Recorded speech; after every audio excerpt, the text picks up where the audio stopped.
Mais précisément, traiter tous les Français à égalité, c'est considérer qu'ils sont tous responsables à hauteur de leurs actes et qu'ils ne sont pas protégés ni par leur origine, ni par leur adresse. Alors il s'agit effectivement pas d'autres, moi je vous dis pas, je trouve qu'effectivement certains propos disant que la Seine-Saint-Denis c'est plus la France, c'est absolument excessif et c'est certainement pas la vision que j'en aurais moi. Mais ça ne justifie pas la réponse de Monsieur Darmanin. C'est lui le ministre. François-Noël Buffet. Oui, je partage totalement cette opinion. La responsabilité politique, c'est de décrire les choses telles qu'elles sont, de dire la vérité et d'en tirer les conséquences. Toute la Seine-Saint-Denis n'a pas un casier judiciaire, c'est clair. Mais il y a un certain nombre d'individus, comme dans d'autres départements, qui sont des délinquants, qui commettent des infractions, qui sont des gens en situation régulière. Le ministre l'a dit tout à l'heure, tous les cas sans papier. Eh bien ça c'est pas acceptable et il faut le dire, accepter de le dire et accepter de dire que on les poursuit et on engage les poursuites pénales nécessaires.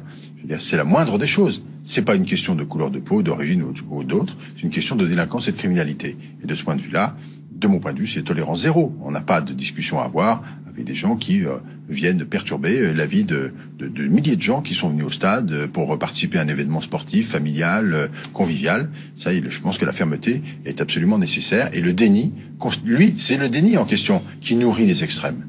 Et qu'il nourrit fortement. Et je pense que le général Cavalier, qui, si je me souviens bien, a été en charge de la sécurité dans un certain nombre de régions, a certainement une petite idée sur parfois ce qu'on peut constater malgré tout de l'origine ou l'identité des délinquants. Je ne vois pas pourquoi ça ne devrait pas être abordé. Ça ne veut pas dire, encore une fois, tout le monde est capable de faire la distinction. C'est comme, c'est aussi absurde que des féministes qui diraient que tous les hommes sont des violeurs. Non, il y a des violeurs. Oui, il y a des hommes qui sont capables de comportements déplacés. On s'est rendu compte dans des proportions plus importantes que ce qu'on imaginait. Et personne n'en déduit que tous les hommes sont des violeurs. C'est la même chose. On doit être capable de constater que certaines personnes, certaines catégories de personnes sont plus enclines à des comportements de délinquance, sans pour autant en tirer la conclusion que tous ceux qui partageraient les mêmes caractéristiques sont des délinquants. Et encore une fois, il me semble que le général Cavalier a certainement des choses intéressantes à dire. Alors justement, il est encore avec nous, Bertrand Cavalier. Qu'est-ce que vous pouvez nous dire après ces propos de Jean-Sébastien Ferjou?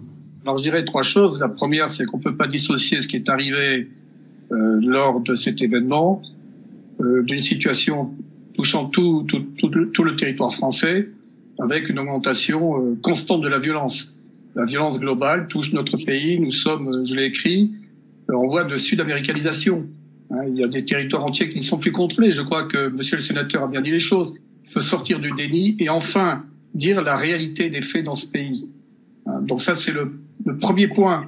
Il n'y a pas une jeune journée aujourd'hui sans qu'il y ait des meurtres dans la rue. Donc notre pays évolue mal de ce point de vue. Il n'y a pas que notre pays d'ailleurs. Deuxième point, c'est vrai qu'il y a une proportion, disons qu'il y a une proportion plus importante dans la délinquance d'étrangers que de natifs. Ça, il suffit d'aller voir dans les prisons par rapport en rapport des populations respectives. Il y a un constat qui est le suivant.